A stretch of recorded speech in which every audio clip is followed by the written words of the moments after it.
ce 7 mai 2017, plus de 47,5 millions de Français se rendent aux urnes pour le second tour de la présidentielle. Emmanuel Macron ou Marine Le Pen, au terme d'une campagne inédite et électrique, le 8e président de la 4e République française sera connu dès ce soir. L'élection se déroule sous haute sécurité. Les jeunes Africains s'engagent à s'impliquer dans la promotion et la protection du patrimoine mondial. Cet engagement a été pris à l'occasion du 5e Forum régional des jeunes. Ce forum s'est achevé le vendredi dernier à Gawa. Mesdames, Messieurs, bonjour. Merci de suivre le 13 de ce dimanche sur la RTB. Qui de Emmanuel Macron ou de Marine Le Pen pour diriger la France les 5 prochaines années? On aura la réponse à cette question ce soir autour de 20 h.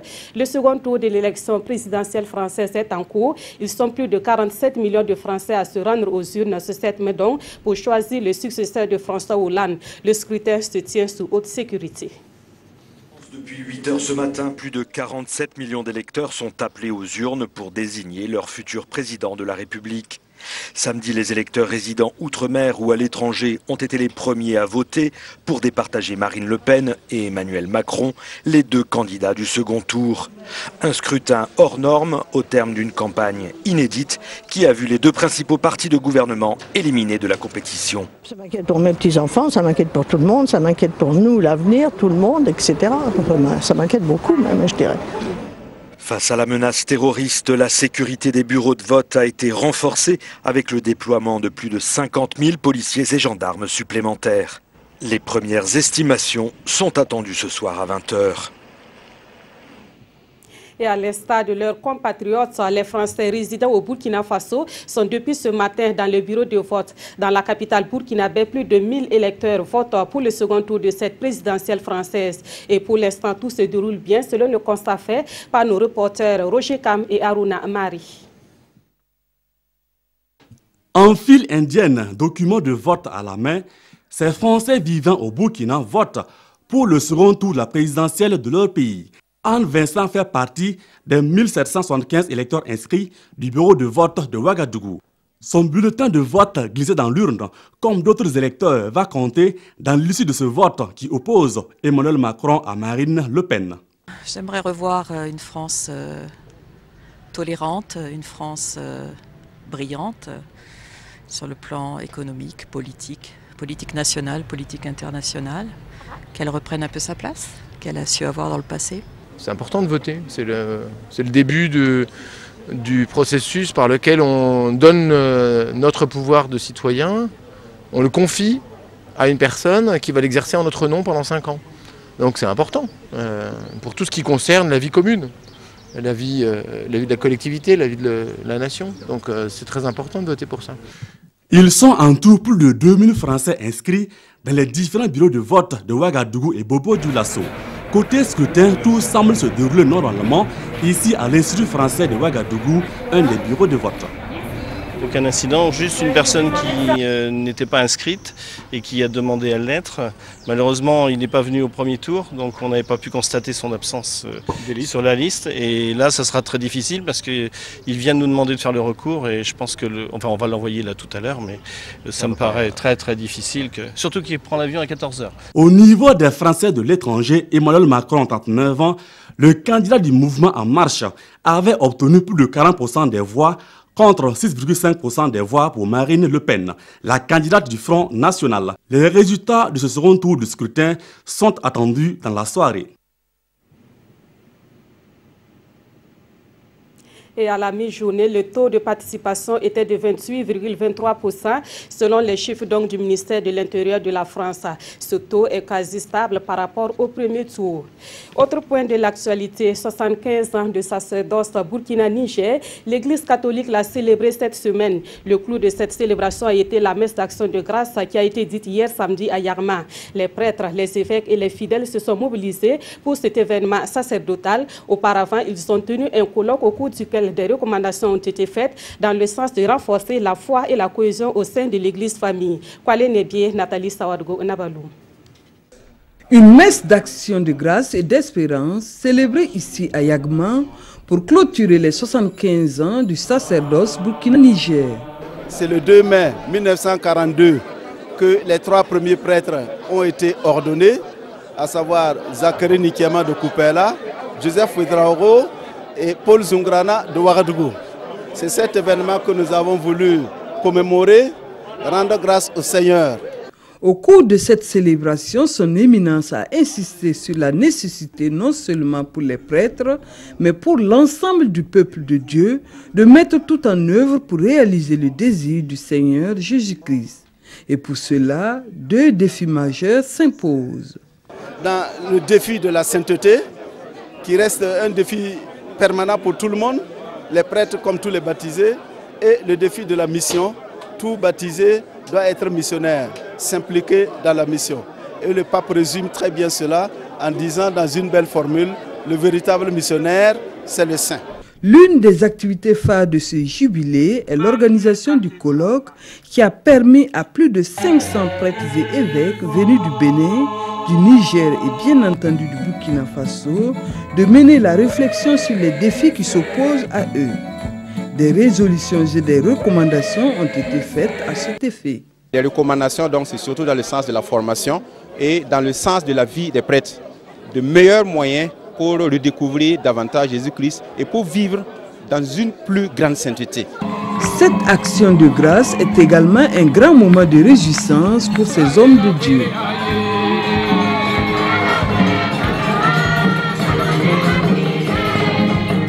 Rendez-vous est pris en 2047 pour célébrer le centenaire du sacerdoce Burkina Faso-Niger. Le comité national Kaizen a officiellement démarré ses activités le vendredi dernier à Ouagadougou. Kaizen est un concept japonais qui signifie amélioration permanente de la vie à partir de moyens modestes. Il se pratique à travers l'observation de quelques règles élémentaires de la vie. Le projet de vulgarisation de ce concept a été lancé par l'ambassadeur du Japon au Burkina Faso et le Lalé Naba Tigré. Des précisions avec Kwale Nebie et Ismaël Diloma Sirima. On peut réussir sa vie avec des moyens modestes. Foi de l'ambassadeur du Japon. Pour y arriver, Masato Futaishi invite les Burkinabés à adopter le concept japonais Kaizen, à savoir ranger, ordonner, nettoyer, rendre propre et être discipliné. Alors ces valeurs, j'ai pensé dès le début que vous avez déjà cette valeur dans la culture burkinabé. Vous allez comprendre tout de suite les importances de ces 5 règles. Lalé Naba et les membres ont compris et puis ils ont accepté de créer ce comité national Kaizen de Burkina. Après une expérience réussie au Japon, le comité national Kaizen du Burkina a vu le jour en mars dernier. Ce qui est fondamental, c'est de savoir que nos valeurs burkinabés sont similaires aux valeurs japonaises. Il y a lieu que les 5 Eskezen, qui est savoir ranger, ordonner, nettoyer, rendre propre et discipliner, savoir les incruster dans nos valeurs culturelles burkinabées. Dans les jours à venir, le comité national Kaizen du Burkina envisage d'organiser une conférence de presse pour indiquer les différentes actions qu'ils vont mener. À l'attention des amateurs des mets à base de bananes plantains, ce produit alimentaire est devenu plus accessible au Burkina Faso. De plus en plus, les producteurs burkinabés s'intéressent à la culture de la banane plantain. Mieux, ceux qui se lancent dans cette activité agricole disent en tirer profit. À Djaradougou, dans les hauts-bassins, une de nos équipes en a fait le constat dans le champ de Valérie Katsongo. Le dossier est signé Salifou Belem et Omar Zambri. Ancienne importatrice de fruits et légumes, aujourd'hui, Katsondo Valérie est une productrice agricole. Celle qui a troqué son habit de commerçante pour la daba a une vision plus ou moins surprenante. Produit de la banane plantain au Burkina Faso en dépit de l'adversité climatique. Nous avons commencé la banane plantain en 2014, précisément novembre. On a reçu ça en pépinière venant d'Inéria. Donc, nous avons répliqué c'était 3 variétés qu'il nous a données. Pita, Chia et Big Ebana. Le rendement de chaque variété tourne autour de 25 tonnes en moyenne par hectare. Et chaque récolte est aussi des moments de découverte pour certains, car beaucoup ne savent pas qu'on peut produire cette spéculation au Burkina. Puis c'est étonnant quand on charge, on part, on traverse la ville pour aller donner. Les gens s'étonnent, ils pensent que ça vient de la Côte d'Ivoire. Un jour, on a chargé, on partait, et une femme qui a poursuivi le tricycle jusqu'à où on va aller donner. Que sincèrement, là, que ça s'est quitté au Burkina ici. Il dit oui. Et elle était obligée même de venir voir le champ. C'est une réalité. La clientèle de Valérie Katsondo se trouve à l'intérieur du pays comme à l'extérieur. Elle en réclame toujours à tel point que la production ne suit pas toujours la demande. Les gens pèsent en détail 3 à 200. Et le régime que vous voyez comme ça, il a à peu près 90 doigts. C'est 3 à 200, on peut multiplier, voir. Elle peut avoir 4500, même 5000. J'ai une femme à Bobo qui paye. Et j'ai une femme au Mali aussi. Nous avons été au foire du Mali en 2016. On a allé présenter ça, on a eu des clients. Donc ça s'achète. À Ouaga aussi ça s'achète. Seulement on peut pas, on n'a pas assez pour satisfaire les clients. La production de bananes plantains, débutée en 2014, s'est faite avec la complicité de l'INERA, l'Institut de l'Environnement et de la Recherche agricole, et sous la supervision du docteur Vianney Tarpaga. Il n'y avait pas d'adaptation particulière. Les plants sont venus parce que bon, c'était vraiment des plants issus de laboratoire. Donc il a fallu juste une étape d'adaptation, d'acclimatation, voilà, donc, qui a été faite à l'INERA. Et à l'issue de cette étape, bien sûr, qui est même obligatoire en Côte d'Ivoire, voilà, c'est une étape normale. Quand vous avez des vitraux plans, comme on dit, il faut les acclimater, les endurcir avant de les envoyer sur le terrain. Donc c'est ce que nous avons fait. Et sur le terrain, la précaution qu'il fallait juste prendre, c'est de s'assurer que le microclimat se prêtait déjà à la culture du bananier. Et c'est pourquoi justement nous sommes allés à Diaradougou, qui est une vingtaine de kilomètres de Bobo-Dioulasso. Plusieurs producteurs de Diaradougou dans les hauts bassins et des autres provinces ont déjà commandé des milliers de jeunes plants de bananiers plantains avec Valérie Katsondo. Elle espère que le nombre va encore croître afin que la production soit massive pour satisfaire en partie, sinon toute la demande en bananes plantains des Burkinabés. Intéressons-nous dans ce journal au bois de chauffe. L'utilisation de ce combustible ne faiblit pas malgré la promotion des autres sources d'énergie. Les grands consommateurs du bois de chauffe sont les ménages et les boulangeries qui avancent la cherté des autres sources d'énergie pour justifier leur choix. Et la conséquence, c'est la disparition progressive des forêts. Plus de précisions dans ce dossier signé Roger Bembamba et Zalissa Sanfou. Marché de bois. Nous sommes à Tampoui, quelque part dans la capitale politique d'un pays désertique, le Burkina Faso. Et c'est à Ouagadougou. Ici, une quarantaine de femmes déchargent en moyenne un chargement de ce genre chaque semaine, rien que pour la consommation des ménages. Malgré la promotion de certaines sources d'énergie telles le gaz, l'utilisation du bois de chauffe ne faiblit pas. La consommation du bois a quand même augmenté, beaucoup même, parce qu'il y a beaucoup d'utilisation. Il y a les ménages, il y a les dolos et dans une moindre mesure des boulangers. Et une demande qui ne faiblit pas. Dans les environs de la capitale, il n'y a plus de bois. Alors les camions parcourent des centaines de kilomètres vers des localités plus vertes pour s'approvisionner. Ici, à Sapui, ce camion entame sa course vers Ouagadougou. Et c'est un balai incessant, tous les jours. Conséquence, ce sont des milliers de forêts qui partent chaque année, en fumée. Cela fait plus de 20 ans que Juliette Sawadougou commercialise le bois. Pour elle, la demande n'a jamais cessé. Mais désormais, l'offre se fait rare. Il n'y a plus de bois, on en souffre.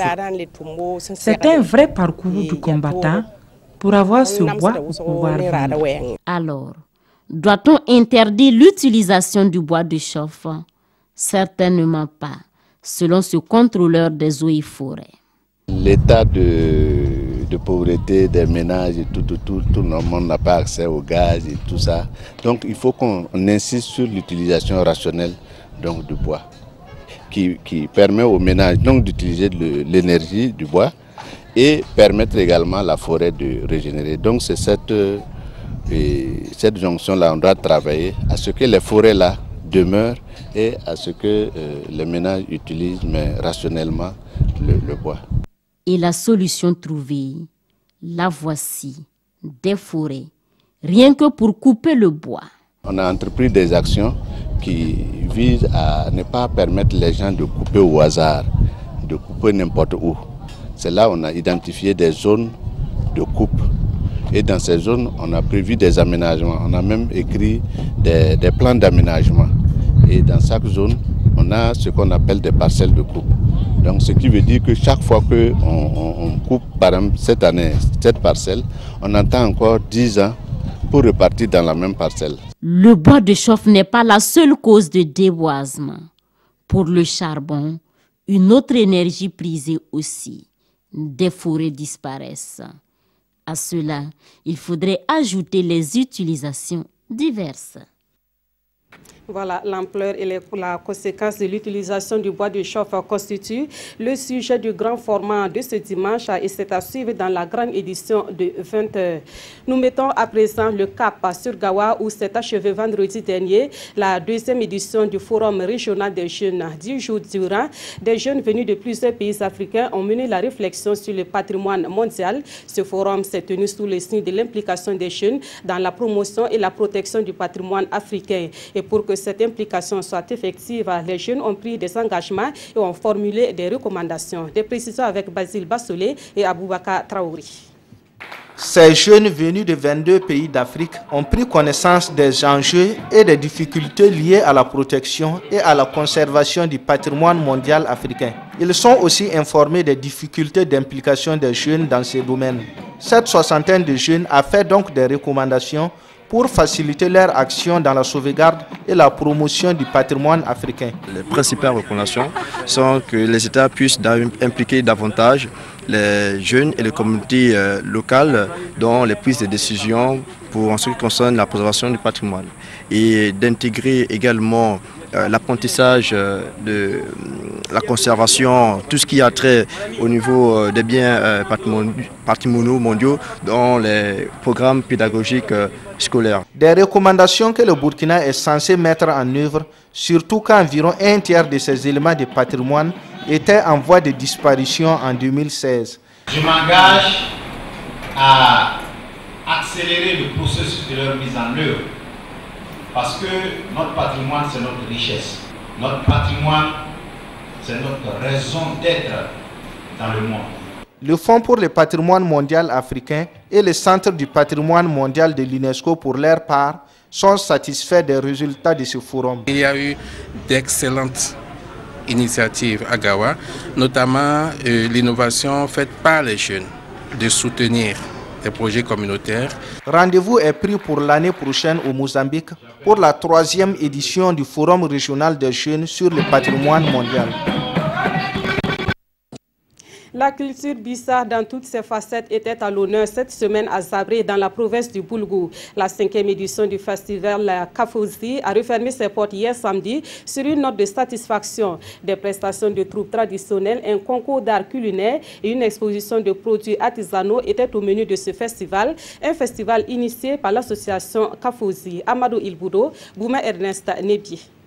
D'intenses activités culturelles pour promouvoir la culture Bissa, c'est l'objectif de la tenue de la 5e édition du festival Kafouzi à Zabri dans la province du Boulgou.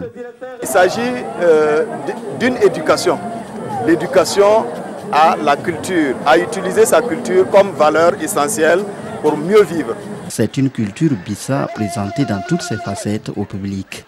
L'art culinaire des mets traditionnels Bissa, l'exposition des produits artisanaux, des prestations des troupes de danse traditionnelles, entre autres.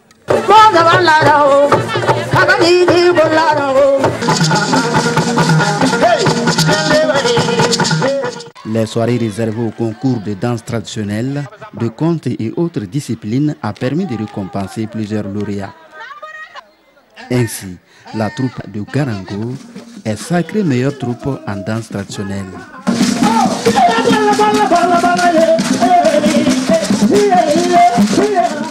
Et Lenga Thérèse remporte le premier prix de la chanson traditionnelle.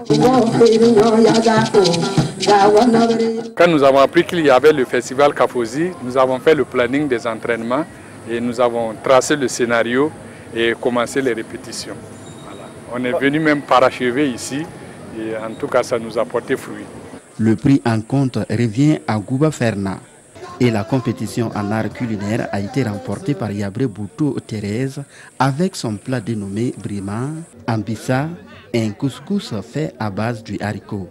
La capacité de la culture, c'est surtout sa force mobilisatrice, c'est sa force de cohésion sociale, c'est sa capacité de contribution à l'union des fils et filles. Et c'est pourquoi nous tenons à encourager les initiateurs et à les soutenir. Le thème de la présente édition est « Par la culture, vivant une citoyenneté renforcée ». Un thème bien cerné par les populations à travers une conférence publique animée par Abdoul Karim Sango. Un mot de théâtre dans ce journal avec la toute dernière pièce à l'affiche aussitôt jusqu'au 27 mai prochain, intitulée Créancier. Cette pièce relate l'histoire de trois amoureux qui décident de solder les comptes à une épouse devenue romancière. Et pour y arriver, toutes les manipulations sont utilisées par ce trio amoureux. Cette pièce théâtrale fait aussi la part belle à la question de l'indépendance de la femme. Découvrons cette pièce dans ce reportage de Konsun Koulibaly et Aruna Mari. De moi. Autrement dit, tu n'es pas vraiment heureux. Ah si, je suis heureux. J'ai eu la femme que je voulais. Lui, au moins, c'était un homme. Pauvre Gustave, peux-tu me pardonner? C'est moi qui te demande pardon. Double histoire d'amour entre une jeune femme romancière et deux hommes. L'un est le premier mari abandonné au profit d'un nouveau conjoint artiste, peintre et sculpteur. Pour reconquérir sa moitié, l'ex-mari va manipuler le nouveau conjoint qui ignore tout du passé de sa femme. Le but de sa manœuvre, lui faire douter de la fidélité de son épouse. Créancier, c'est la 39e création majeure à l'affiche du Carrefour international de théâtre de Ouagadougou, Cito. Vraiment une très belle pièce. J'ai trouvé que c'était vraiment un travail de professionnel, la mise en scène, la lumière et tout le reste. Vraiment, c'était impeccable. Ce combat d'un trio amoureux est une tragicomédie écrite par le Suédois August Strindberg. La pièce est interprétée ici par trois comédiens burkinabés. C'est un texte qui a été écrit en 1888 et qui a un écho aujourd'hui dans nos sociétés. Donc c'est ça qui guide souvent le choix de nos textes que nous jouons ici au Cito.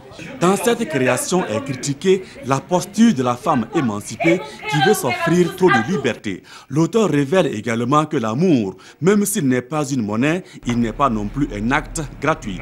Il laisse tôt ou tard des créances affectives dans le cœur des amants. Je t'insufflerai une vie nouvelle. Ton talent refleurira comme un rosier grimpant à l'automne. Actualité en Afrique, au Nigeria, Boko Haram a libéré plus de 80 lycéennes parmi celles qu'il avait enlevées en 2014. Certaines filles libérées sont revenues avec des enfants et d'autres affirment avoir subi des viols. En contrepartie de cette libération, les autorités nigérianes ont remis à Boko Haram certains de ses membres détenus.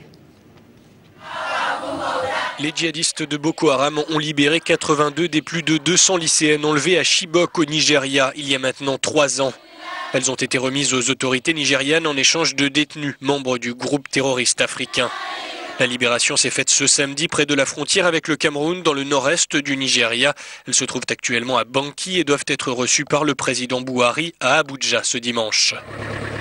Le 14 avril 2014, 276 lycéennes sont enlevées par les insurgés de Boko Haram qui les font monter en pleine nuit dans leur camionnette, mettent le feu à leur école avant de se replier dans la forêt. 57 d'entre elles parviennent à s'échapper dans la foulée. Les filles qui ont été libérées évoquent leur captivité comme une définition de la souffrance, de la faim, de la maltraitance, explique une membre du mouvement Bring Back Our Girls qui manifeste pour la libération des lycéennes. Et comme ce fut le cas lors des précédentes libérations, certaines sont revenues avec des enfants. Plusieurs disent avoir été violées. Face à la forte médiatisation et à l'indignation mondiale suscitée par le drame, le président Buhari avait fait de la libération des jeunes filles une promesse de campagne en 2015. Mais plus d'une centaine d'entre elles se trouvent encore entre les mains de Boko Haram. C'est la fin de ce 13h. Merci de l'avoir suivi. Excellente journée dominicale sur la RTV.